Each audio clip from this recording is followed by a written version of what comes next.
నమస్తే D24 న్యూస్కి స్వాగతం. సమాజం సజావుగా సాగాలంటే ప్రభుత్వం, ప్రజలు మరియు స్వచ్ఛంద సంస్థల సమిష్టి కృషి అవసరమని ప్రముఖ విద్యావేత్త సరస్వతి పుత్రుడు వివేకానంద విద్యాసంస్థల అధినేత ఒమ్మి రఘురామ్ అన్నారు. ఈరోజు జగ్గంపేట VRO NGO ఆర్గనైజేషన్లో సంస్థ డైరెక్టర్ ఆధ్వర్యంలో జరిగిన కార్యక్రమంలో ఆయన ముఖ్య అతిథిగా పాల్గొని ప్రసంగించారు. VRO సంస్థ జగ్గంపేట పరిసర ప్రాంత ప్రజలకు ఎన్నో సేవలు అందించిందని, నిరుపేద పిల్లలకు, బాల కార్మికులకు ఉచిత చదువును అందించి ఎందరికో భవిష్యత్తు తీర్చిదిద్దిందని, ప్రస్తుతం నిరుద్యోగ యువతీ యువకులకు స్వయం ఉపాధి పొందే విధంగా మరియు వారికి నైపుణ్యాలు అందించే విధంగా విశేష కృషి చేస్తుందని అభినందించారు. కార్యక్రమంలో విష్ణు సంస్థ ప్రతినిధులు సుధాకర్, సుబ్బారావు, మహిళా వాలంటీర్లు, టీచర్లు, శిక్షకులు నీలపల్లి అప్పారావు, దత్తి శ్రీనివాస్, మల్లువలస శ్రీహరి, రవి తదితరులు పాల్గొన్నారు.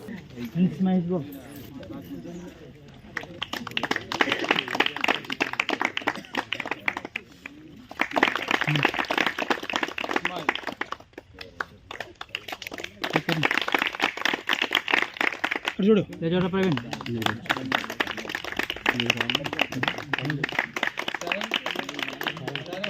చరణ్ శివరామ్ రాజేష్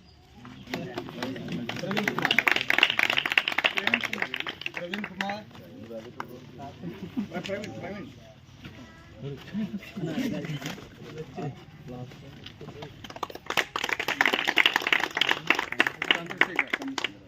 వస్తున్నారు సార్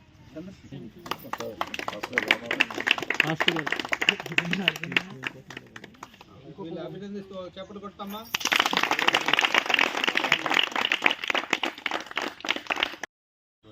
సంస్థ డైరెక్టర్ గారికి, ఇక్కడ ఉన్నటువంటి ఆర్గనైజేషన్ చూసేటటువంటి లోకల్ ఇన్ఛార్జ్ గారికి అందరికీ కూడా పేరు పేరున నాకు ధన్యవాదాలు. వేదిక మీద ఉన్నటువంటి పెద్దలు, సోదరులు విష్ణు గారికి, అలాగే అప్పారావు గారికి, నాతో పాటు ఉన్నటువంటి శ్రీనివాస్ గారు, చూసారు.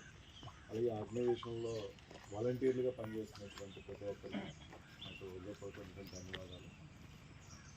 చాలామంది పెద్దలు ఉంటారు ఊళ్ళో, రాజకీయ నాయకులు ఉన్నారు, అధికారంలో ఉన్నటువంటి వాళ్ళు ఉన్నారు. అయినప్పటికీ కూడా సార్ చెప్పినట్టుగా విద్యకు సంబంధించినటువంటి విషయం కాబట్టి విద్యా సంస్థ నడిపే వాళ్ళు లేదా విద్య పట్ల అంకిత భావం కలిగినటువంటి వాళ్ళు పిలిస్తే బాగుంటుందని నన్ను పిలిచారని నేనైతే అనుకుంటున్నాను. మాకు అదృష్టంగా కూడా నేను భావిస్తున్నాను. నిజంగా సమాజం ముందుకు వెళ్ళాలి అని అంటే ప్రభుత్వాల యొక్క పాత్ర ఎంతైతే ఉందో స్వచ్ఛంద సంస్థల యొక్క పాత్ర కూడా అంతకన్నా ఎక్కువగా ఉంటుంది. ఎందుకంటే ప్రతిదీ ప్రభుత్వమే చేయడం అంటే సాధ్యపడేటువంటి అంశం కాదు. అలాగే ప్రభుత్వం చేపట్టినటువంటి ఏదైనా పథకాలు కానీ లేదా స్కీమ్స్ కానీ ప్రజలకి చేరువవ్వాలి అని అంటే ఇలా నాన్ గవర్నమెంటల్ ఆర్గనైజేషన్స్ NGOs కూడా చాలా కీలకమైనటువంటి పాత్ర పోషిస్తాయి. నాకు తెలిసి మేము పుట్టక ముందు 1971లో స్థాపించినటువంటి సంస్థ ఇది. సుమారు 55 సంవత్సరాల నుంచి ఈ సమాజ సేవలో ఈ సంస్థ ముందుకు వెళ్ళటం. మా చిన్నతనంలో ఇది ఒక చాలా పెద్ద ఒక ఆర్గనైజేషన్ కింద, మరి ముఖ్యంగా నిరుపేదల్ని, ఎవరైతే చైల్డ్ లేబర్ ఉన్నారో, ఇక్కడ పెంకు పరిశ్రమ చాలా పెద్ద పరిశ్రమ. ఆ పెంకు పరిశ్రమలో పనిచేసేటటువంటి ఎవరైతే నిరుపేద పిల్లలు ఉన్నారో, నిజంగా పిల్లల్ని ఎందుకు పెడతాం పనిలో? వాళ్ళకి సరైనటువంటి ఆహారం పెట్టలేక, వాళ్ళని సక్రమంగా పోషించి చదువు చెప్పలేక కదా తీసుకెళ్ళి పనుల్లో వేసేటటువంటి అటువంటి పిల్లల్ని అక్కురు చేర్చుకుని ఒక చక్కటి హాస్టల్ నిర్వహిస్తూ వాళ్ళకి విద్యాబుద్ధులు నేర్పి చాలా మంచి సంస్థగా ఇక్కడ నిలబడినటువంటి సంస్థ. నిజంగా మంచి పని జరుగుతూ ఉన్నప్పుడు దాన్ని పాడు చేయడానికి చాలా శక్తులు పనిచేసేటటువంటి పరిస్థితి కూడా ఉంటుంది. ప్రతి సహజమైనటువంటి కారణాలు రకరకాలు ఉండొచ్చు. ఈ సంస్థ బాగా పేరు ప్రతిష్టలు సంపాదిస్తుందని, లేదా ఇక్కడ ఉన్నటువంటి ఈ చుట్టుపక్కల ఏదైనా ఒక నిర్ణయానికి సంబంధించినటువంటి విషయంలో వీళ్ళు పాత్ర ఉంటుందేమో అనేటువంటి ఒక భయం ఉండొచ్చు. ఏదైనా సరే మరి రకరకాల కారణాల వల్ల ఈ సంస్థ మరి అప్పుడు ఆశించినటువంటి స్థాయిలో కాకుండా మరి ఈరోజు కొంచెం సేవల విషయంలో తగ్గినటువంటి పరిస్థితి. అయినప్పటికీ సంకల్పం బలమైనప్పుడు వాళ్ళు చేసేటటువంటి ప్రక్రియలు మార్చుకొని మారుతున్నటువంటి ఇంగ్లీష్ మీడియం స్కూల్స్కి నిజంగా మరి పోటీ పడలేనటువంటి పరిస్థితి. ఎందుకంటే ప్రతిదీ కూడా డబ్బుతో సంబంధించినటువంటి అంశం. ఈరోజు మరి స్వచ్ఛంద సంస్థలు, కొన్ని స్వచ్ఛంద సంస్థలు ఎలా తయారైనాయి అంటే మరి కేవలం సేవ చేయకుండా దండుకునేటువంటి పరిస్థితిలో ఉన్నటువంటి స్వచ్ఛంద సంస్థ కూడా లేకపోలే. అటువంటిది జరిగినప్పుడు మంచి ఉద్దేశాలతో పనిచేస్తున్నటువంటి సంస్థలు ఇబ్బంది పడేటువంటి పరిస్థితి కూడా ఉంటుంది ఈ సమాజంలో. మరి అటువంటి పరిస్థితి కూడా ఈ సంస్థ ఫేస్ చేస్తున్నటువంటి పరిస్థితి అయినప్పటికీ చాలా మంచి ఉద్దేశంతో నిజంగా మనిషికి వృత్తి నైపుణ్యాలు కనుక ఉంటే, ఎందుకంటే చదువుకున్నటువంటి పిల్లలు ఎక్కువ మంది ఉన్నాం, లక్షల కొలది ప్రతి సంవత్సరం డిగ్రీలు పూర్తి చేసి బయటకు వస్తున్నారు, కానీ ఉద్యోగ అవకాశాలు చూస్తే అవి జనరల్గా ఆ స్థాయిలో ఉండవు. ప్రభుత్వం అవ్వచ్చు, ప్రైవేట్ అవ్వచ్చు.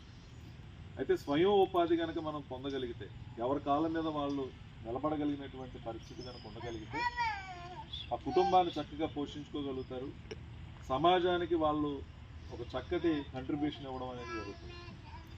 నిజంగా ఒక దేశం అభివృద్ధి చెందినటువంటి దేశం ఎప్పుడవుతుందని అంటే, ఏదో పెద్ద పెద్ద బిల్డింగ్లు కట్టో మంచి మంచి రోడ్లు వేస్తేనో అభివృద్ధి జరగదు. ఒక వ్యక్తి నిర్మాణం నుంచే వ్యవస్థ నిర్మాణం అనేది జరగాలి. మనందరం కూడా ఒక దేశంలో ఒక పాత్రదారులం.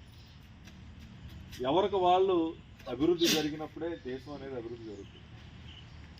భారతదేశం తలసరి ఆదాయం తక్కువగా ఉంది. తలసరి ఆదాయం అంటే మన కుటుంబంలో ఉన్నటువంటి వ్యవస్థను చూస్తే ఒక 5గురు భార్య, భర్త, ఒక తల్లి, తండ్రో, లేకపోతే ఒకలో ఇద్దరు పిల్లలు అనుకున్నప్పుడు కేవలం ఒక వ్యక్తి సంపాదించి తీసుకొచ్చినటువంటి డబ్బులు ఒక 10,000 రూపాయలు అయితే 5గురు కనుక ఆ ఇంట్లో తినేటువంటి వ్యక్తులు ఉన్నప్పుడు ఆ మనిషికి 2,000 రూపాయలు పడింది. అంత పర్ఫెక్ట్గా మనం తయారవుతుంది. నేనేదో ఒక రాజకీయ నాయకుడిగా ఏదో ప్రసంగం ఇవ్వట్లా మీకు. మీలో ఏ ఒక్కరైనా నా కాళ్ళ మీద నేను నిలబడతాను అని మీకు ధైర్యం ఉంటే బ్యాంకుకి సంబంధించినటువంటి విషయాలు కానీ, కార్పొరేషన్కి సంబంధించినటువంటి విషయాలు కానీ నేను చేయడానికి సంసిద్ధంగా ఉన్నాను.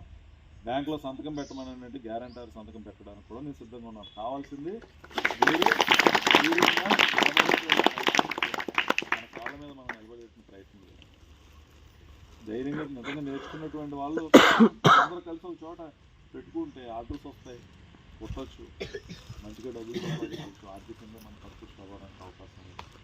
ఇప్పుడు మీరు కార్యక్రమాల్లో పాల్గొని చక్కగా నేర్చుకున్నందుకు మరొకసారి మీ అందరికీ కొన్ని శుభాకాంక్షలు తెలియజేస్తూ జీవితంలో ఉన్నతమైనటువంటి స్థితికి మీరు అందరూ కూడా వెళ్ళాలని నేను ఆశిస్తూ, నన్ను ఇంత చక్కటి కార్యక్రమంలో భాగస్వామ్యం చేసినటువంటి సంస్థ వారికి మరొకసారి ధన్యవాదాలు తెలియజేస్తున్నాను.